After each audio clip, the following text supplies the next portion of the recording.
दोस्तों, लोगों को लगा था कि हर बार की तरह इस बार का महाकुंभ भी एक साधारण मेला होगा, लेकिन यह महाकुंभ खास था क्योंकि यह 144 साल बाद आया था। संतों और साधुओं से भरे इस मेले में कुछ असामान्य घटनाएं हो सकती थीं, लेकिन जो हुआ उसने सबको झकझोर कर रख दिया। यह महाकुंभ सिर्फ एक धार्मिक मेला नहीं था, बल्कि एक ऐसा रहस्य लेकर आया जिसने हर किसी के होश उड़ा दिए। घाट पर अचानक एक रहस्यमयी अघोरी साधु का आगमन हुआ। उसकी उपस्थिति ने लोगों को न केवल आकर्षित किया, बल्कि भयभीत भी कर दिया। उसकी लाल चमकती आंखें और राख से ढका शरीर एक अनजाने डर को जन्म दे रहा था। साधु के आते ही घाट पर अजीब घटनाएं होने लगीं। महिलाओं का अचानक गायब होना और चारों ओर फैला रहस्यमय माहौल। लोग समझ नहीं पा रहे थे कि यह सब क्या हो रहा है। आखिर वह साधु कौन था? उसकी ओर महिलाएं क्यों खींची चली जा रही थीं? और वे एक एक कर गायब क्यों हो रही थीं? इस रहस्य का जवाब जानना आसान नहीं था। प्रयागराज के संगम घाट पर चारों ओर चहल पहल थी। साधु संत अपने अपने आश्रमों में भजन कीर्तन कर रहे थे।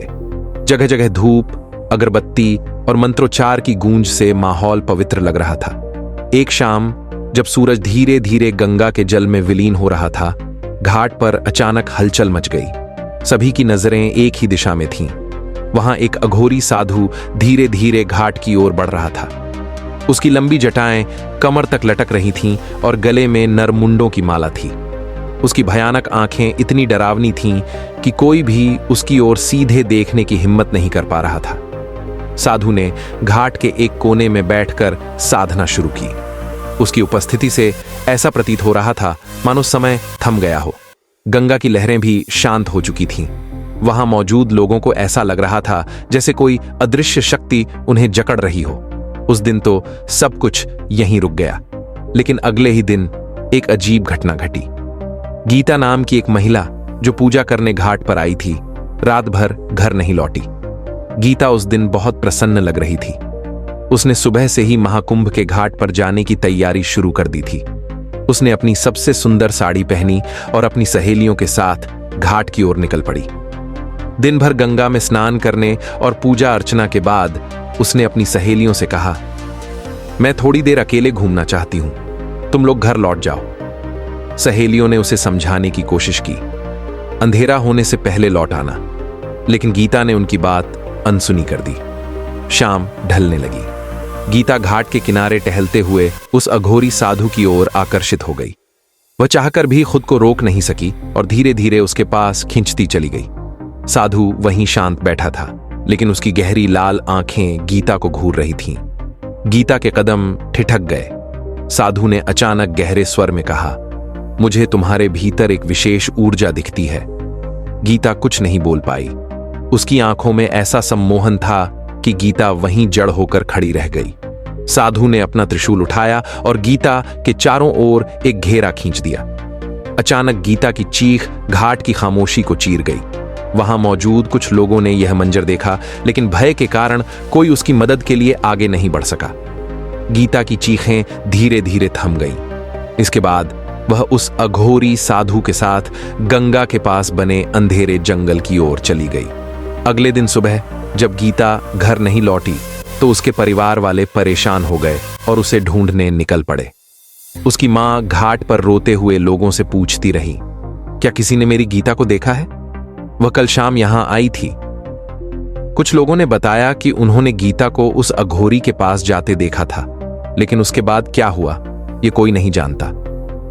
गीता के पति रमेश ने घबराते हुए पुलिस थाने जाकर शिकायत दर्ज कराई। उसने कहा, मेरी पत्नी कल शाम से गायब है। कुछ लोगों ने उसे उस अघोरी के पास जाते हुए देखा था, लेकिन पुलिस ने उसकी बात को गंभीरता से नहीं लिया। उन्होंने इसे सामान्य गुमशुदगी का मामला मानकर टाल दिया। रमेश को पक्का यकीन था कि उसकी पत्नी के गायब होने के पीछे वही अघोरी साधु है। धीरे धीरे यह खबर पूरे मेले में फैल गई। लोग डरे हुए थे और एक अजीब सी बेचैनी हर जगह फैल गई। अब हर कोई अपने परिवार के सदस्यों को लेकर सतर्क हो गया। महिलाएं अब उस घाट पर जाने से कतराने लगी। अघोरी साधु, जो अब भी घाट के कोने में शांत बैठा था, इन घटनाओं से पूरी तरह बेखबर दिख रहा था। लेकिन उसकी शांति और रहस्यमयी मुस्कान ने लोगों को और अधिक भयभीत कर दिया। अब घाट पर हर कोई उसे संदेह भरी नजरों से देखने लगा। गीता के गायब होने की यह घटना महज एक शुरुआत थी। यह आने वाले भयानक रहस्यों का संकेत था, जो धीरे धीरे उजागर होने वाले थे। महाकुंभ में महिलाओं के गायब होने की खबर जब पुलिस प्रशासन तक पहुंची, तो मामले की गंभीरता को देखते हुए जिले के सबसे तेज तर्रार इंस्पेक्टर वीरेंद्र राणा को वहां भेजा गया। वीरेंद्र एक ईमानदार और निडर अफसर था, जो अंधविश्वास पर यकीन नहीं करता था। मेले में पहुंचने के बाद उसने घाट का मुआयना किया। लोगों से पूछताछ के दौरान उसने उस अघोरी साधु के बारे में सुना और सीधा उसके पास पहुंचा। वीरेंद्र ने साधु को घूरते हुए पूछा, आप कौन हैं और यहां क्या कर रहे हैं? वीरेंद्र ने सख्ती से कहा, तुम कौन हो और यहां क्या कर रहे हो? साधु ने अपनी गहरी लाल आंखें खोलीं और धीमे स्वर में बोला, मैं वही हूं जो इस संसार को चलाता है। तुम मुझे समझ नहीं पाओगे, मुझसे दूर रहो। वीरेंद्र ने उसकी बात अनसुनी करते हुए धमकी दी, अगर तुम यहां से तुरंत नहीं गए तो मैं तुम्हें गिरफ्तार कर लूंगा। साधु ने उसकी ओर देखा और एक रहस्यमयी मुस्कान के साथ कहा, तुम मुझे नहीं हटा सकते, मेरी शक्तियों को चुनौती मत दो। वीरेंद्र की धमकी का साधु पर कोई असर नहीं हुआ। उसने गहरी सांस ली, अपनी आंखें बंद कर लीं और कुछ पल के मौन के बाद अपना त्रिशूल उठाया। त्रिशूल को उसने जोर से धरती पर मारा। उस प्रहार के साथ ही गंगा के शांत पानी में उथल पुथल मच गई। ऐसा प्रतीत हुआ मानो नदी ने अपनी गति रोक दी हो और क्रोध में उफान मारने लगी हो। आसमान में अचानक काले बादल छा गए और बिजली तेजी से चमकने लगी। घाट पर उपस्थित लोग डर और आतंक से चीखने चिल्लाने लगे। किसी ने ऐसी भयानक घटना पहले कभी नहीं देखी थी। गंगा के पानी में एक अजीब सा भ्रम बनने लगा, जिसमें भयानक आकृतियां दिखने लगीं। डर के मारे लोग घाट छोड़कर भागने लगे। साधु ने अपनी आंखें खोलीं और वीरेंद्र की ओर देखा। उसकी लाल आंखों में ऐसी अजीब सी चमक थी मानो वह इंसान नहीं, कोई अलौकिक शक्ति हो। उसने गहरे स्वर में कहा, मैंने कहा था मेरी शक्तियों को चुनौती मत दो। अब देखो तुम्हारे संसार का क्या होता है। अचानक घाट पर मौजूद कुछ महिलाएं बेहोश होकर गिर पड़ीं।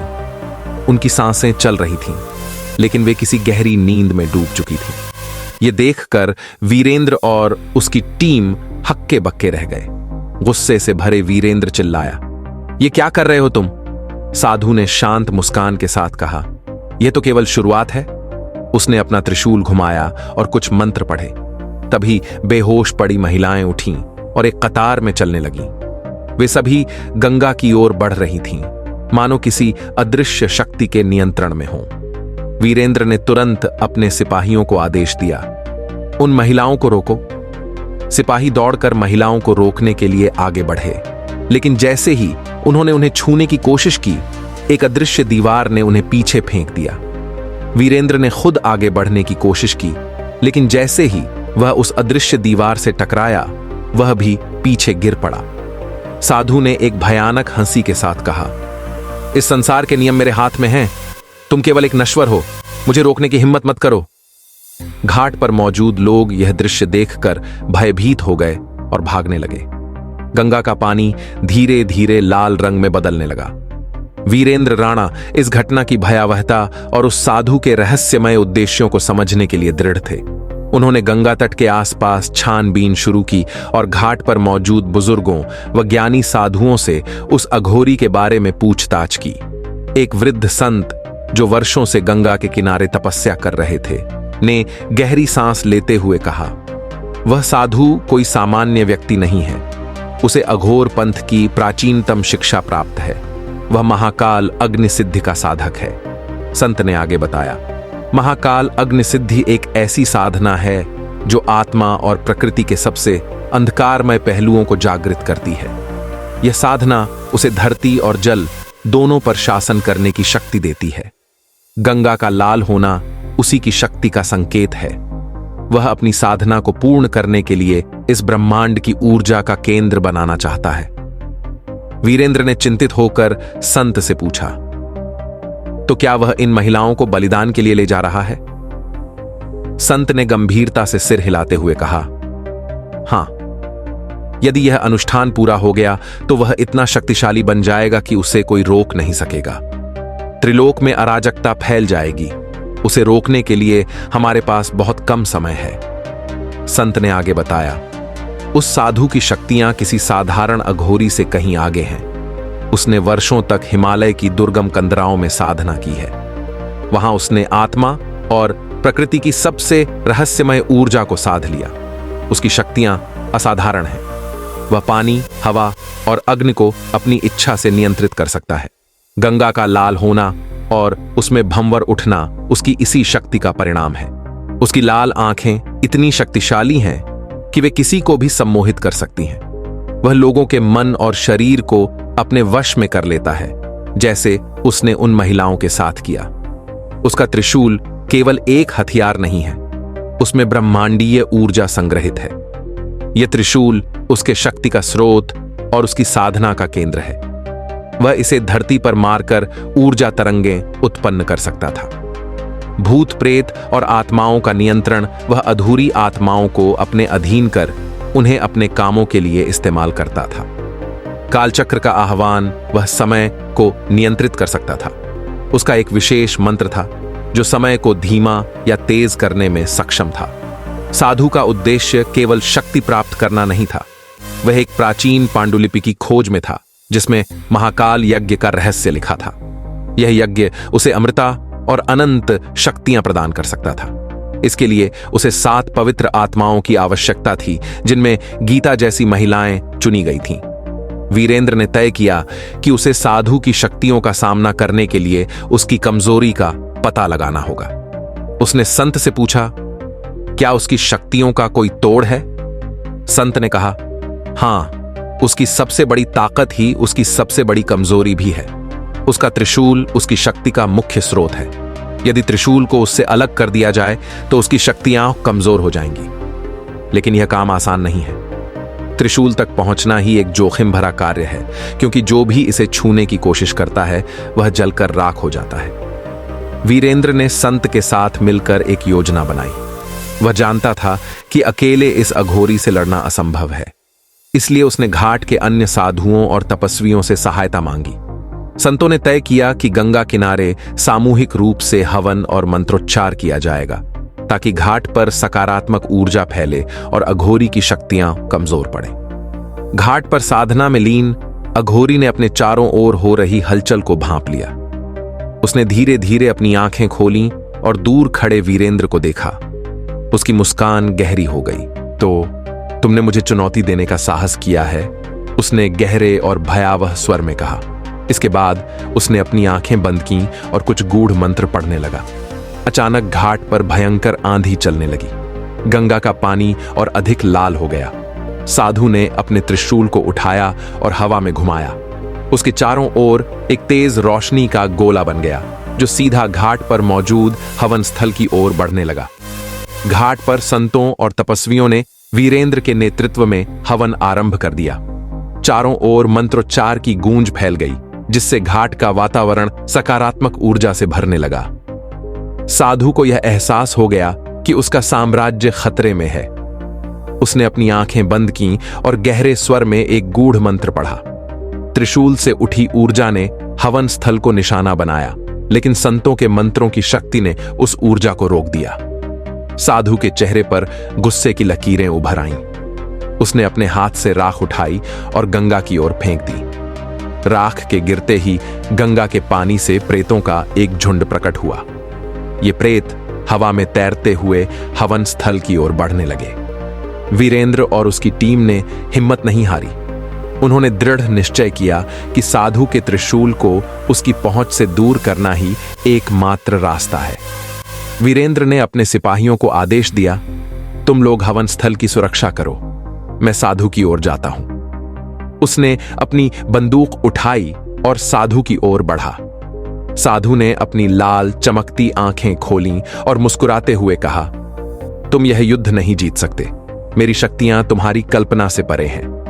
वीरेंद्र ने दृढ़ स्वर में कहा, मैं यहां तुम्हारी शक्तियों को चुनौती देने नहीं, तुम्हारे अत्याचार को समाप्त करने आया हूं। साधु ने अपना त्रिशूल हवा में घुमाया जिससे एक उग्र अग्निगोला वीरेंद्र की ओर बढ़ा। लेकिन वीरेंद्र ने अपनी त्वरित बुद्धि से किनारे छलांग लगाकर उस हमले से खुद को बचा लिया। उसकी नजर साधु के चारों ओर बने राख के घेरे पर पड़ी। वह तुरंत समझ गया कि यही घेरा उसकी ऊर्जा को बनाए रखने का मुख्य स्रोत है। वीरेंद्र ने चालाकी से एक पत्थर उठाया और उसे घेरे को तोड़ने के लिए फेंका। लेकिन जैसे ही पत्थर घेरे के भीतर पहुंचने की कोशिश करता, एक अदृश्य दीवार उसे वापस उछाल देती। साधु ने ठाका लगाते हुए कहा, तुम यह साधारण तरीकों से नहीं कर सकते। मेरा घेरा केवल दिव्य शक्ति से टूट सकता है। उसी समय संतों ने वीरेंद्र को पुकारते हुए कहा, घेरा तोड़ने का एकमात्र तरीका है उसके त्रिशूल को छूना। लेकिन वह त्रिशूल केवल पवित्र जल से ही कमजोर होगा। गंगा के प्राचीन मंदिर से लाया गया जल ही इसे शक्ति से वंचित कर सकता है। वीरेंद्र ने तुरंत संत के एक शिष्य को आदेश दिया, तुम जल्दी से मंदिर जाओ और वह पवित्र जल लेकर आओ। तब तक मैं साधु का ध्यान भटकाता हूं। वीरेंद्र ने अपनी चतुराई से साधु को उकसाना शुरू किया। उसने व्यंग्य भरे स्वर में कहा, अगर तुम्हारी शक्तियां इतनी महान हैं तो तुम्हें मुझे हराने के लिए इन भूत प्रेतों की मदद क्यों लेनी पड़ी? साधु उसकी बातों में आ गया। उसने गुस्से में त्रिशूल से दूसरी दिशा में प्रहार किया, जिससे वीरेंद्र को उसके घेरे के करीब जाने का मौका मिल गया। कुछ ही देर में शिष्य पवित्र जल लेकर लौट आया। वीरेंद्र ने जल को अपने हाथों में लिया और बिना एक पल गंवाए त्रिशूल की ओर दौड़ पड़ा। साधु ने वीरेंद्र को रोकने की भरसक कोशिश की, लेकिन वीरेंद्र ने पवित्र जल त्रिशूल पर छिड़क दिया। जल के स्पर्श से त्रिशूल से एक भयंकर ध्वनि निकली, मानो आकाश कांप उठा हो। साधु दर्द से चीखने लगा और उसकी शक्तियां धीरे धीरे क्षीण होने लगीं। गंगा का लाल पानी फिर से स्वच्छ और निर्मल हो गया। साधु के बुलाए गए भूत प्रेत भी एक एक करके गायब हो गए। साधु ने आखिरी बार वीरेंद्र की ओर घूरते हुए कहा, तुमने मेरी साधना को रोक दिया है, लेकिन यह कहानी यहीं समाप्त नहीं होगी। मेरी शक्तियां कभी सदा के लिए समाप्त नहीं हो सकती। जैसे ही त्रिशूल पूरी तरह कमजोर हुआ, साधु का शरीर राख में बदल गया। घाट पर उपस्थित लोगों ने राहत की सांस ली। गीता और अन्य गायब हुई महिलाएं धीरे धीरे होश में आने लगीं। महाकुंभ का वातावरण फिर से सामान्य हो गया। गंगा के घाट पर भजन कीर्तन की गूंज वापस लौट आई।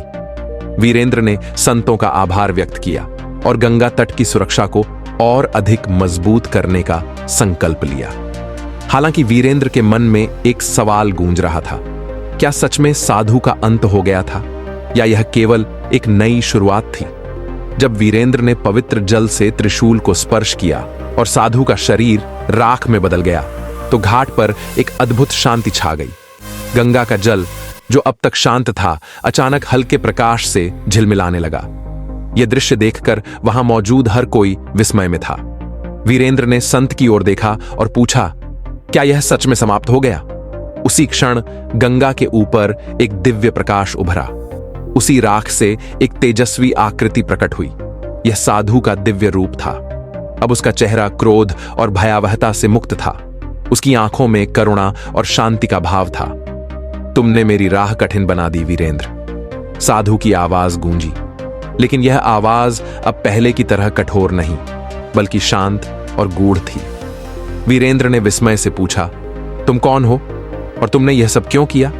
साधु मुस्कुराया और शांत स्वर में बोला, मैं इस संसार का अघोर हूं, जीवन और मृत्यु के मध्य का सेतु। मेरी साधना का उद्देश्य विनाश नहीं, बल्कि सृष्टि के संतुलन को बनाए रखना था। जो शक्ति मैंने अर्जित की, वह केवल योग्यतम के हाथों में होनी चाहिए। यह त्रिशूल, जो ब्रह्मांडीय ऊर्जा का केंद्र है, अराजकता और शांति दोनों का कारक बन सकता है। मैंने इसे गलत हाथों में जाने से रोकने के लिए यह कठोर मार्ग अपनाया। साधु ने एक गहरी सांस ली और कहा, मनुष्य अक्सर उस चीज को नहीं समझता जो उसे दिखाई नहीं देती। मेरी शक्ति को चुनौती देना आसान नहीं था, लेकिन तुम्हारा साहस, धैर्य और दृढ़ता ने तुम्हें इस परीक्षा में सफल बनाया। अब यह त्रिशूल, जो ब्रह्मांडीय ऊर्जा का स्रोत है, गंगा की गहराइयों में विश्राम करेगा। जब तक कि संसार को इसकी आवश्यकता ना हो। साधु ने धीरे से त्रिशूल को उठाया। घाट पर उपस्थित सभी लोग सांस रोक कर देख रहे थे। साधु ने त्रिशूल को गंगा की ओर बढ़ाया और कहा, यह अब प्रकृति की गोद में सुरक्षित रहेगा। साधु ने त्रिशूल को गंगा की धारा में प्रवाहित कर दिया। जैसे ही त्रिशूल जल में समाया, गंगा की लहरें स्वर्णिम हो उठीं। साधु ने अपने हाथ आकाश की ओर उठाए और शांत स्वर में कहा, मैं अब वापस वहीं जा रहा हूं जहां से आया था, विराट शून्य में, जहां केवल शांति है। याद रखना, यह संसार संतुलन पर आधारित है। जब भी यह संतुलन बिगड़ेगा, मैं फिर लौटूंगा। साधु की आकृति धीरे धीरे दिव्य प्रकाश में विलीन हो गई। घाट पर मौजूद लोग उसकी दिव्यता को देखकर निशब्द खड़े थे। वीरेंद्र भी उसकी बातों से गहराई से प्रभावित हुआ। उसने महसूस किया कि सत्य और न्याय के मार्ग पर चलने के लिए केवल शक्ति ही नहीं, बल्कि विनम्रता और विवेक भी आवश्यक है। गंगा की लहरें अब पूरी तरह शांत थीं और आकाश में सूरज की पहली किरण ने एक नया सवेरा किया। घाट पर मौजूद हर व्यक्ति के मन में उस दिव्य आत्मा के प्रति श्रद्धा का भाव जाग उठा। अगर यह महाकुंभ की कहानी आपको पसंद आई हो तो इसे लाइक करें, चैनल को सब्सक्राइब करें और इसे अपने दोस्तों और परिवार के साथ जरूर शेयर करें।